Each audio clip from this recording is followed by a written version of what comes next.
Hi there, I'm your host Clive Sirkin, and welcome to the Unstuck podcast, where we're on a journey to help you get control of your work environment, get yourself unstuck, and perform to your full potential.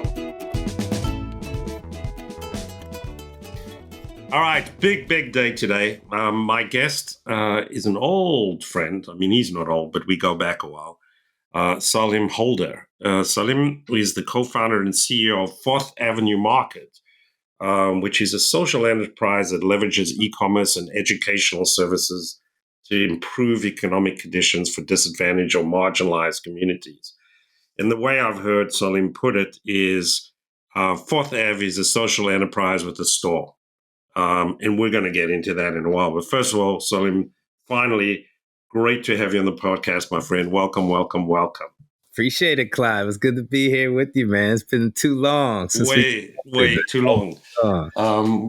Full disclosure, Salim and I worked together a million years back when he was doing the corporate thing, and now he's evolved and super interesting story to tell. Which let's get into it. I mean, let's unpack. And you have 4th Ave 1.0 and 4th Ave 2.0, but let's go back to 4th Ave 1.0. And as I understand it, 4th Ave was the largest Black-owned online retail platform where communities of color can find, buy, discover, connect with your platform and buy and get access to wellness products made exclusively for them. Yeah, that's my understanding.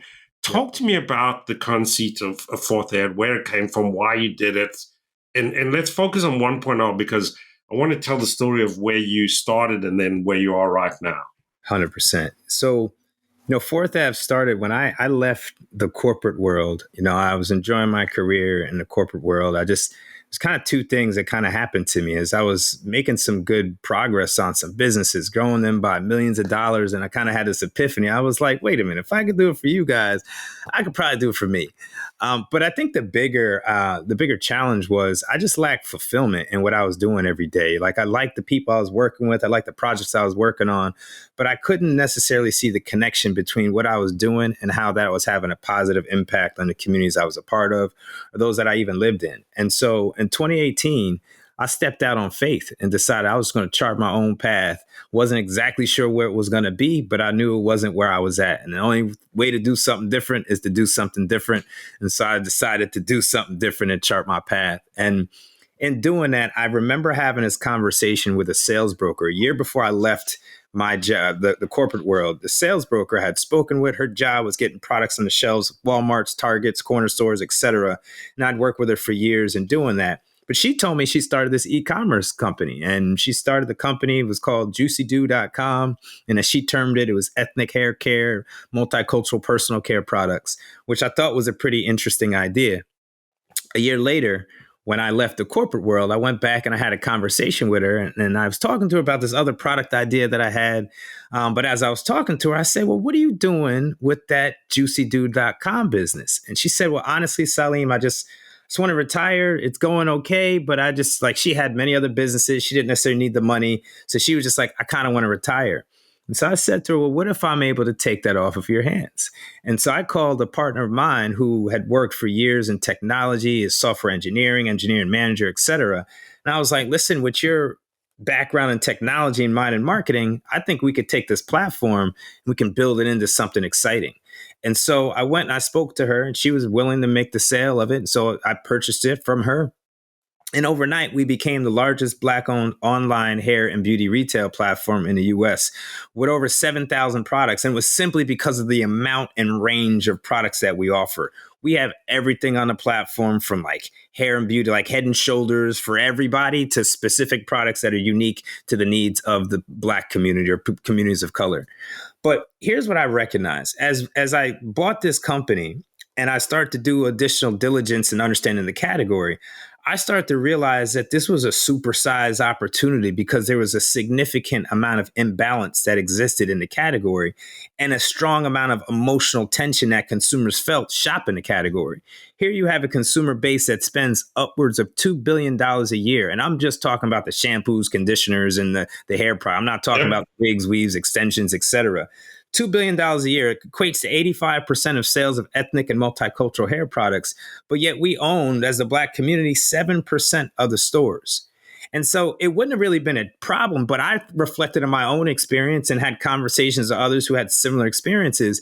There was kind of this two choices that we had. We can go into those stores, the major stores that usually had a little 4-foot section of the shelf called the ethnic set, where we can shop brands that were created by major companies that usually in those companies, especially after working in a larger company for a while, those are usually the smaller brands in the company. Didn't get a lot of investment, didn't get a lot of emphasis on it, didn't get a lot of time. They were just on the shelf making money. And the challenge was we'd go to those stores and we're like, there's nothing here that I really want. But then the flip side, we go to the stores that had a wider variety, and those tend to be stores not owned by the community, but in the community. And when you think about the shopping experience, people following you around the stores, a lot of racial profiling. And so as a consumer that's putting $2 billion a year, and as I looked across and forced between shopping and getting products that you want, or I'm sorry, finding products that you don't want, or going into places where they don't want you in the store, it kind of was like, this is kind of a crazy opportunity, as I kind of looked at it, as a gap in the marketplace. So given that we could be online, I created this online platform, and it was truly about creating more accessibility. It's not exclusive to the Black community. We simply prioritize the needs of a community that's been deprioritized in most other retail platforms. And that had became our focus on getting entrepreneurs from the community who couldn't get their products on the shelves of Walmarts and Targets, getting into our retail outlets so they could get them in front of consumers. And the same thing, giving consumers an opportunity to have a one-stop shop instead of going website at a time or Instagram account after Instagram account to find what works. We created this platform that truly was about increasing accessibility, making it easier to discover, and most importantly, seeing that dollar go from other communities get reinvested right back into ours. Right. And it's interesting because, it's a communities' colors have historically been underserved. And frankly, I'd say the better description is misserved and underserved for that matter. It's like, and when you made a comment, it resonated with me because having, worked the corporate thing, multicultural or, marketing to communities' colors, like generally a third, fourth, fifth, or sixth priority, and it's generally lip service, and it's always the thing that gets cut, and there's always a person in there going like, "Why am I doing this?" It's like, yes. It's such an extraordinary paradox in the sense that this is like there's a massive market here, right? I mean, it's a big market, and it's and it's not just a transaction. There's more to than a transaction, particularly in hair care, as I understand it. You better position to talk about it, but it's such a big part of identity in the community and that. And it's, I mean, this is probably for another day and a longer podcast, but it's like at a very basic level, why is it such an underserved or misserved? Yeah, and by the way, in that deficit was your business opportunity because you're in it to make money, right? Yeah, absolutely. Absolutely. I mean, here's the thing that I recognize is that this consumer base was like, listen, we just want to have not just a transactional relationship, right? Where there's a ton of opportunity that exists here. I think there's a number of reasons why that it happens this way. I kind of looked at it and said, well, why is it that more than 85% of this business, like the number I gave you, the Black consumers or Black community, we own 7% of the stores selling our products. It wasn't always like that. Right. And so there was a time, and the reason we became 4th Ave District is because just like Black Wall Street in Tulsa, Oklahoma, there was more than these economic pockets around the country that were Black owned areas. And 4th Ave District in Birmingham, Alabama, that was another one of them. It was the dollar would go around that community. We owned the churches to the schools to the banks. Right. And all that money would go around the community. And so over time, for whatever reason, a lot of that money went to other communities, and that money became to be extracted out of our community and reinvested into others. And the challenge that I saw that the online opportunity presented was an opportunity for us to circumvent the traditional distribution channels that existed that by design or by default have consistently kept or the products from our community off of the shelves of major retailers, or they put it on the shelf in the beauty supply stores in the community. It's quickly duplicated, and then our products are moved out. You get one that's in at a cheaper amount that comes from somewhere overseas, and consumers in an area where they're economically depressed don't have the money to spend. They're going to go with the cheaper product. Yep. So, but by default, what has happened is that has pushed our community to a place of just consumerism and not necessarily ownership. So I saw Fourth Ave Market as an opportunity for us to put more money back into our community, to see that money circle and cycle back through our community without deprioritizing any other community. Like, anybody could still shop and get the same products you can in Walmarts and Targets. You can get those same products, straight hair, curly hair, whatever skin color, you could still buy it here. We just have prioritized this community that, to your point, has always been second or third or fourth thought for everyone else. And the thing, in a sense, you've solved the notion of the economic containment and keeping the money in the community, which is big check, right? Yep. But because you're an online platform, on the surface, it would seem that you don't have the physical presence.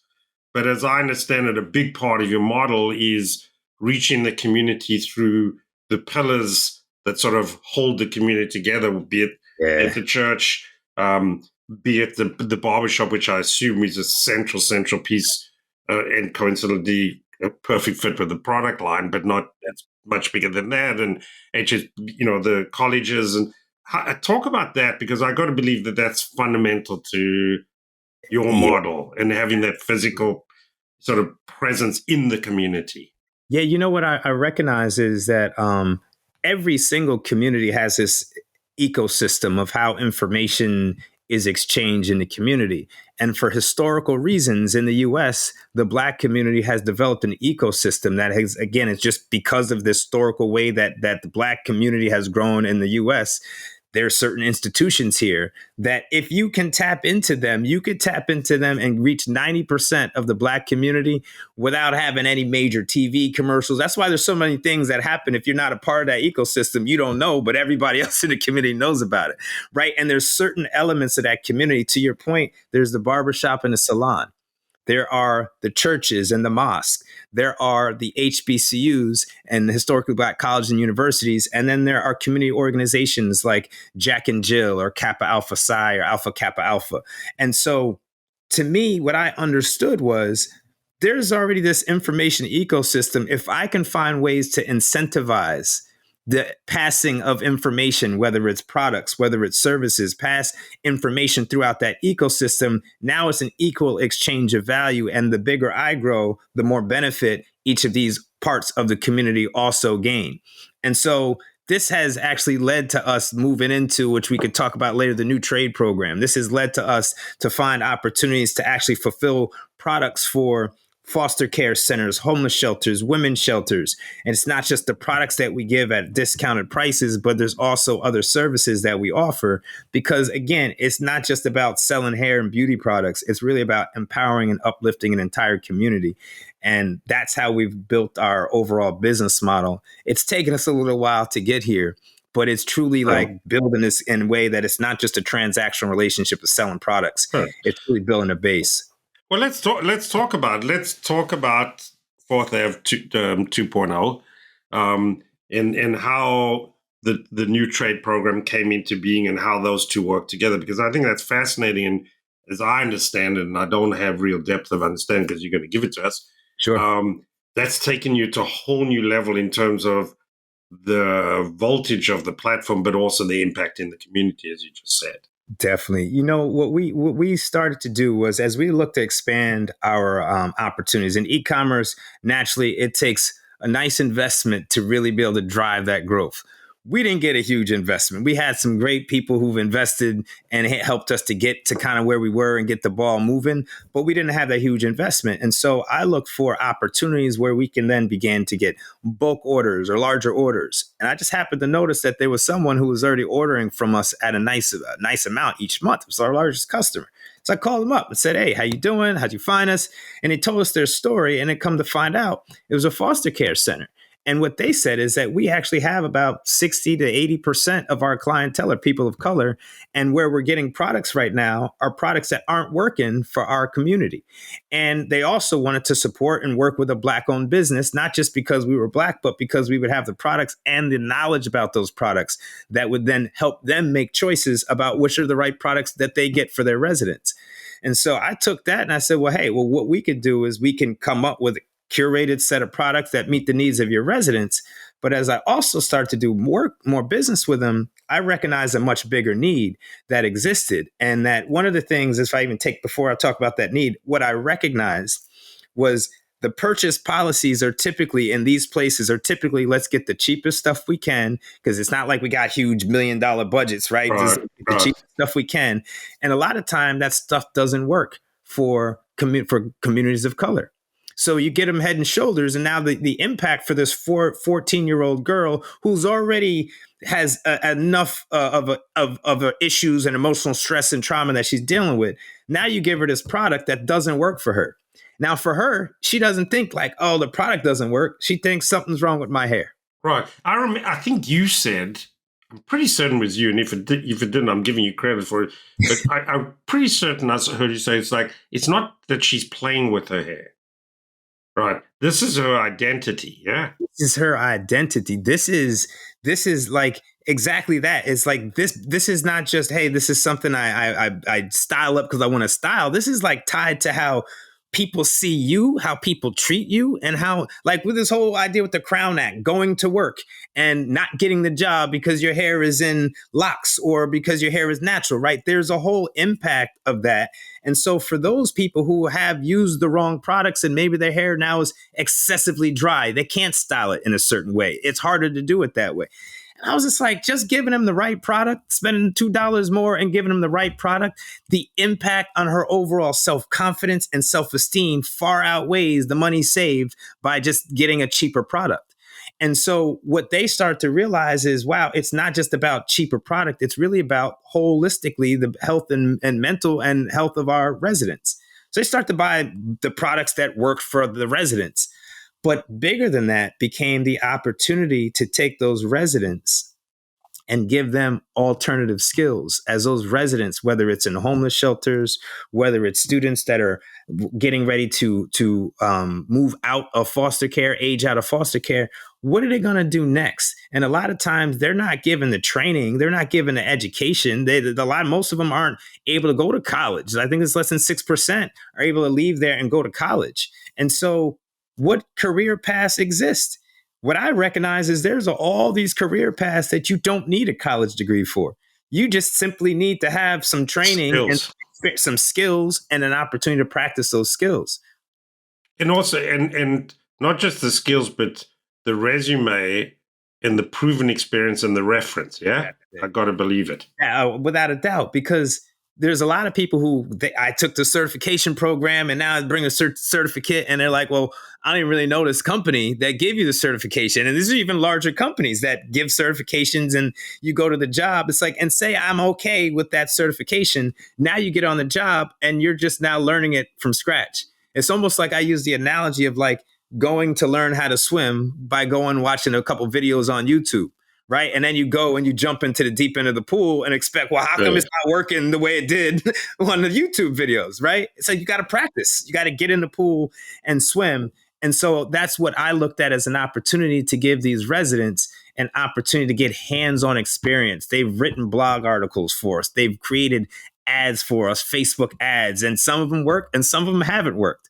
But either way, we look at the results, and the ones that don't work, it's even better learning. Because now when they go on that interview, they're not talking from a perfect, like, hey, I did exactly what and worked out great. It's like, no, I did this and this didn't work. So I know next time I got to do this. And that's even richer learning. They're taking to the interview with them, not just, hey, I read a book or I got a class that I took. It's now I took the class, I've learned the skills, I've practiced it, and then we work to get them connected to different companies and different jobs. Okay, but back up. So you started this like informally, giving a couple of kids a chance to sort of learn on the job and get an experience and, you know, get the experience so that they can go off and get a job and use that experience as a way to get ahead, to, you know, get to the front of the line. and actually get the job, Yep. then it becomes a little more formal, right? Yeah, well, it actually started out with HBCU students. I started out with HBCU students and giving them actual apprentice programs. So we would work with them, I'd teach them, and then they ran our ads, they ran our social media. And so it started with them. And because, as a startup, to be honest, I didn't have a lot of money, if any, that I could pay anybody. So I was like, what's more valuable? A lot of students told me, more valuable than the pay, Salim, is the experience. Help me get this experience. So this is a win-win.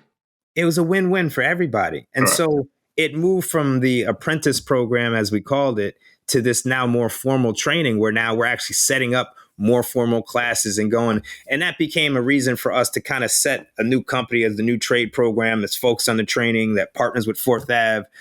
Fourth Ave still focused on e-commerce, driving the brand, driving sales, driving growth there, but having a focus now for both. They work together for the same cause and purpose. But we got a team of people who are just dedicated to just driving sales on e-commerce and incorporating the people who are in the training program. And the others is really just about getting people jobs. So these are two separate entities. One in the new trade program, is that a 501(c)(3)? Is that a nonprofit or? It's a for-profit. For-profit. So you got two for-profit organizations. Yep. One's designed to give people the training and life experiences and on-the-job reference to go and get them in the game. And then you happen to have a store where you're taking that talent and putting them to work. So you're the playing field, if you will, practical playing field for the new trade program. And are you still sourcing your talent from universities, or how do I get in? How does it work? So what we've done, and again, this is kind of in the last, I'd say 4 months or so, that we've kind of made the program more formal, where now we actually have a summer program that we're kicking off. And we've moved from just digital marketing and e-commerce to artificial intelligence, to cybersecurity. I have a partner who's got his deep experience in both of those areas. And we recognize, again, you don't need a college degree, you need certification, you need programs and training. And so we've been able to take the program we're kicking off this summer. Students will sign up for the program. After the program is done, or during the program, they'll practice what they learn on the platform. And when they graduate the program, they can continue to work with us, or they'll partner and get a job, or they go back to school for the year. That's really how we've started the program off. And, again, working with foster care centers and HBCUs and other organizations, even corporations, to be able to train their talent. I mean, this is really about building a talent pipeline and giving people an experience. I say that to take a step back and say, I recognize that as much as we've kind of led with, here's an opportunity for those that are in this underserved community, I recognize the real value in what we're offering is much bigger. Most of the places I taught at did not have a real live company people get practice on. So we would use case studies or fake companies, and it was good practice. Like, the theory was good. But when you get out, what do you do? And nothing beats the real deal, right? Nothing beats running these real ads and seeing it come back and like, wow, it was 20% growth, or wow, it was actually negative growth, right? It didn't work at all. Nothing beats that. And I got to believe at some point you're going to reach saturation in terms of how much Fourth Ave can take on in terms of the students. And if that's true, which you're nodding, does that mean you're looking for partners, or you will ultimately need partners to play a similar role, to say, hey, send me some kids. I'm game on. Bring them in. I'd love to have them. I mean, I know if I had a platform, I'd be all over this. Yeah, I would love to connect with more companies that are interested in getting the hands-on help. So one of the things we've done is, like, I have over 400 brands that we sell on Fourth Ave Market. And so the good part about being a marketplace is everybody doesn't have to run ads for Fourth Ave. They can pick one of these brands, look at the persona, the strategy, work with the brand owner, build that relationship, and drive sales for that brand. Of course, it's helpful to drive it on the Fourth Ave platform and drive sales back. Amen. At the end of the day, it's really about getting them skills and experience, which is why new trade program is separate from Fourth Ave. Fourth Ave is just a partner that we work with. But we actually have started partnering or have some conversations with some engineers from Microsoft as they built out this tool for cybersecurity where it's hands-on experience, and it's amazing. And we've started to work with other companies who are looking for more help in the artificial intelligence space. As that space is growing and the space is fresh and it's new, and taught everything from prompt engineering to just doing some research. We've started to develop programs, but to your point, we're definitely open for more partnerships, more partner opportunities, companies that are looking to build their talent pipeline. And obviously your early days with the Full Up New Trade program. Is there anything that surprised you, or is it just confirmed with an exclamation point as you've gone through? Like, this is exactly as I expected, but so much more vivid in its success, or what's been the learning? You know what? It's been what I think has been surprising to me. I don't know if surprising is the right word, but one of the things that's been a little eye-opening for me is the amount of people out here who are like, yes, I need the hands-on experience. And I'm, as I've taught at places like General Assembly, I've taught at other schools, and they have great programs and great training that they put people through. But even after that, people are like, great, I finished. I still need to get this experience. So to me, I feel like it's interesting that nobody's really been able to kind of crack the code for how do you get people that hands-on experience. And so for me, just using the platform and had the amount of people who were like hands raised, like, yes, that's me. That's what I need. Matter of fact, my son's graduating school next month. Can he be a part of your program? Or I'm actually looking to switch careers. Can I be a part of the program? Or I'm an entrepreneur. I need to have conversations that are different with my partners or with the agencies that I bring on. Can I be a part of the program? That's probably been the most shocking. I don't know, shocking, but surprising is I kind of went through the lens of like entry level, and those people are entry level, but it's the range of need for this exact thing, experiential learning. It's there, and it's heavy. And is it a in-person experience, a program, or is it all online? How does it work? Yeah, so it's a little both. Most of what we've done has been in person. However, recently we've moved to have a hybrid model with some in person and some virtual. We just did a class where there's 20 students in one class. It was all virtual, and another class I actually taught it, and it was hands-on. It was in person. But as this is growing, that's one of the things that I've recognized is to really help this scale and to get more people the experience, that offering it in a virtual setting where they still are able to get hands-on. It's not just watching videos. You're like asking questions. You're partnering with people. You're going through exercises together. You're going through research and results together. That hybrid scenario is really helpful. It's incredible. When we talk about students, so when you and I worked together, you were a younger, up and coming talent that was identified, because I was in those conversations, as someone who was going to go places, right? Yep. In the traditional corporate sense. Yep. And you, since we worked together, you did at least two, I can't remember, but at least two more corporate, maybe three more corporate things, and then you made this jump. Yep. In retrospect, because a lot of times you do some critical thinking, but intuitively you feel something and you do it. And a lot of what clearly drives you is a sense of connection and purpose and meaning beyond just cashing a check and moving up and getting another stupid type. Another important type.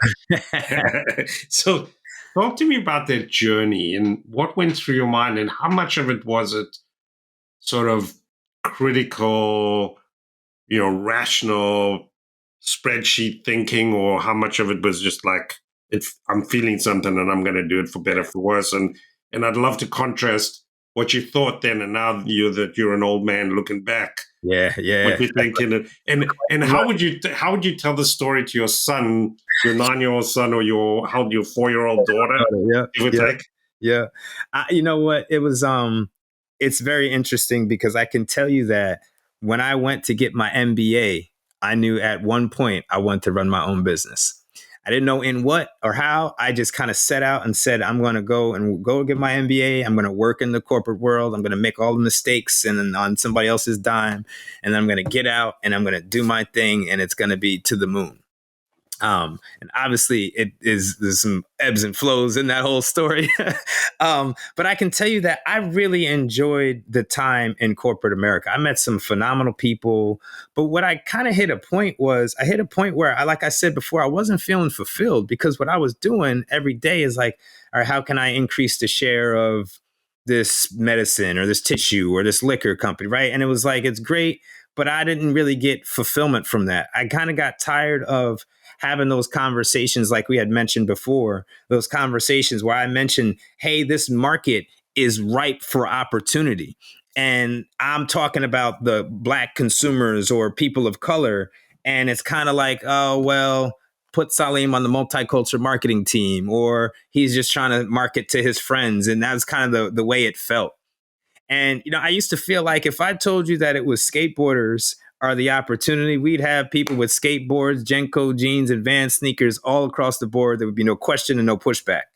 But every time I would talk about this community, for whatever reason, there was pushback, there was issues with it. And I can't say it's because people had any like ill or negative perspective behind it. I just felt like for whatever reason it was, we were missing a huge opportunity. I remember having a conversation as I was on his liquor company.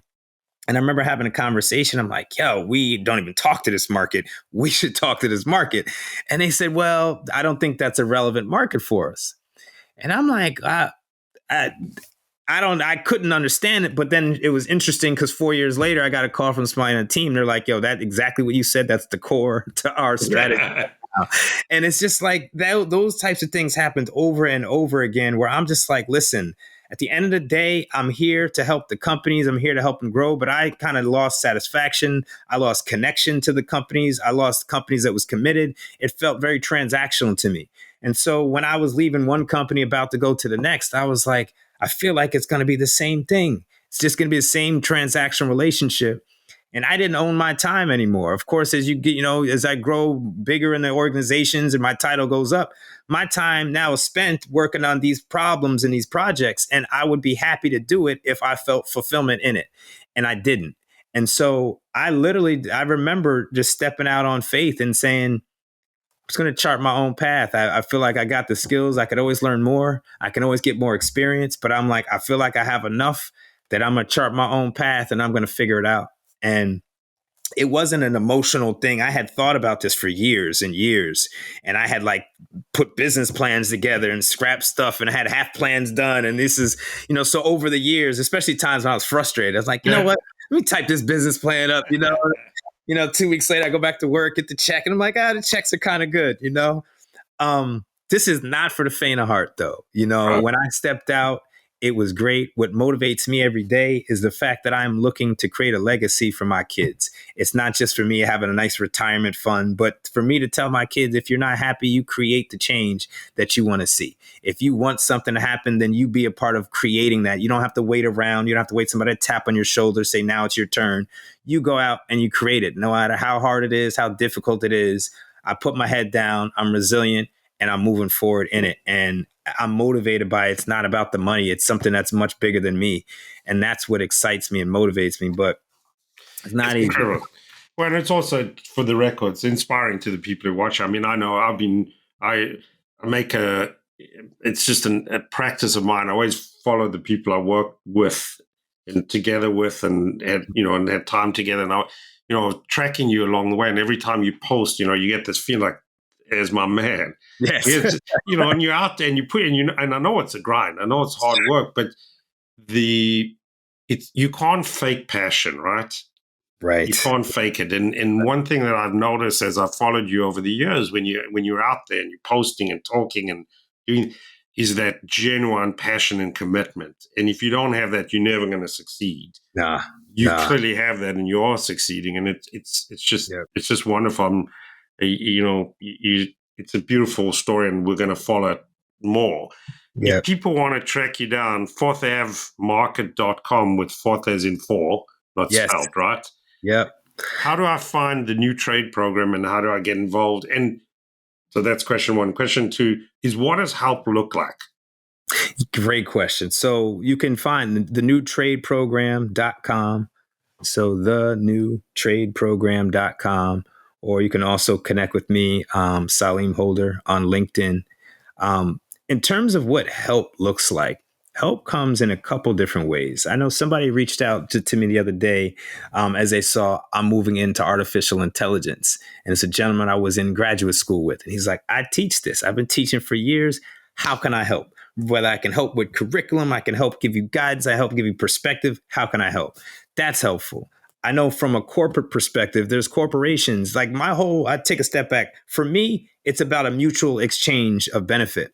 And so, especially when it comes to corporations that are looking to build their talent pipeline, will help me to incorporate the right curriculum. What kind of stuff would you want people who graduate to know that you'd feel confident that they'd be good entry-level employees for you, right? So help with curriculum, help with scholarships for students. When there's a lot of companies, they're like, I want to help in the community. There's no greater help than helping somebody who's trying to figure out a path in their life and giving them a scholarship. People are hungry and they can open up. That could be a life-changing thing for many different individuals.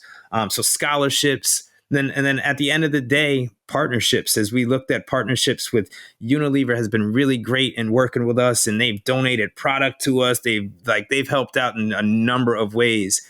But I think those are the main ways right there, whether it's scholarship money, whether it's helping out with curriculum, whether it's sending students our way. Oxygen. Well, you heard it here. Track down my man, Salim. He's doing an incredible work in the community and making a huge impact. Doesn't surprise me one bit. We're going to have to get you back on and do an update in 6 months and see how it goes. But you know how to find my brother here. Track him down and help him. So a joy to see you, a joy to talk to you and hear the story. And we're watching. We're watching and with you, my friend. Thanks for coming on, making the time. I know you're busy. Nah, no problem, man. I definitely had time for this, man. I appreciate you. Hey, man. Thanks, man. Appreciate it. This podcast was brought to you by Screen Dragon. We break down barriers, make work flow, and unlock talent. Visit screendragon.com to see our software in action.